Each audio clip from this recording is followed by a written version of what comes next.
So hello everyone, আমি নিশান্ত। তো চলো তোমাদেরকে দেখাই আজকে একটা অন্যরকম ব্লগ। তো ফার্স্টেই ঘুম থেকে উঠে আমি ব্রাশ করে নিলাম। একবার তাড়াতাড়ি আজকে সবকিছু করতে হবে আমাকে। তারপরে ব্রাশ করে আমি চলে গেলাম স্নানে।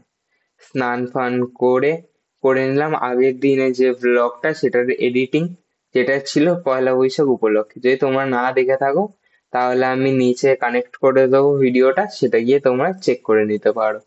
তারপরে করে নিলাম আমি লাঞ্চ, ডাল আর পটল ভাজা দিয়ে, কারণ আমি অন্য কোনো সবজি খাই না। আর আমার সবজি দেখলেই আমার মুখটা অনেকটা এরকম হয়ে যায় জেঠালালের মতো। তো তাই জন্য কিছু খাই না, যেহেতু তাই জন্য ডাক্তার আমাকে একটা প্রেসক্রিপশন ধরিয়ে দিয়েছে আর বলেছে আমি নাকি আস্তে আস্তে অন্ধ হতে চলেছি।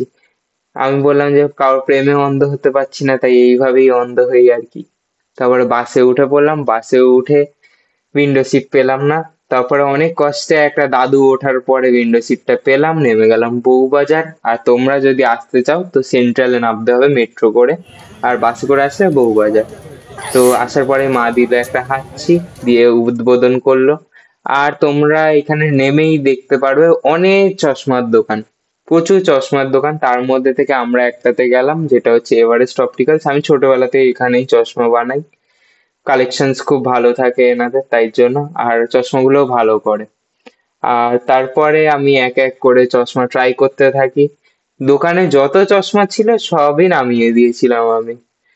এত মানে আমি কনফিউজ ছিলাম। কিছু কিছু ভাল লাগছিল, কিছু কিছু আবার ভাল লাগছিল না। আমি প্রচন্ড কনফিউজ হয়ে পড়েছিলাম তার জন্য। তারপরে মা দেখলো মার চশমা। তো মাও এরকম আমার মতনই করলো। এনার বাপরে বাপ, এনার চয়েস! উফ! তারপরে বাবার সাথে করা হলো একটুখানি ছেলে খেলা, লেডিস চশমা পরিয়ে। লোকটা একটু এম্বারেস হয়ে গেছিল। তারপরে বিলিং করছিল আমাদের। বিলিং করা হয়ে যাওয়ার পর আমাদেরকে বলা হলো 1 ঘন্টা ওয়েট করতে। ততক্ষণ আমরা এই লাইটের মার্কেটে চলে এলাম লাইট দেখতে। তারপরে 1 ঘন্টা পরে চশমা ডেলিভারি নিলাম, নিয়ে আমরা ফিরে গেলাম বাড়ির দিকে। এটা তোমরা দেখছো আমার পুরোনো চশমাটা, এটার মধ্যেও আমি নতুন পাওয়ার অ্যাড করিয়েছি। আর এই হচ্ছে আমার নতুন চশমা আর মার নতুন চশমা। মা দুখানা করিয়েছে, দুটোই নতুন। আমি একটা পুরোনো একটা নতুন করিয়েছি। তো আজকের ভিডিওটা এতটাই। তোমাদের ভালো লেগে থাকলে ভিডিওটা লাইক করে দিও আর চ্যানেলটাকে সাবস্ক্রাইব করে নিও। ততক্ষণের জন্য টাটা।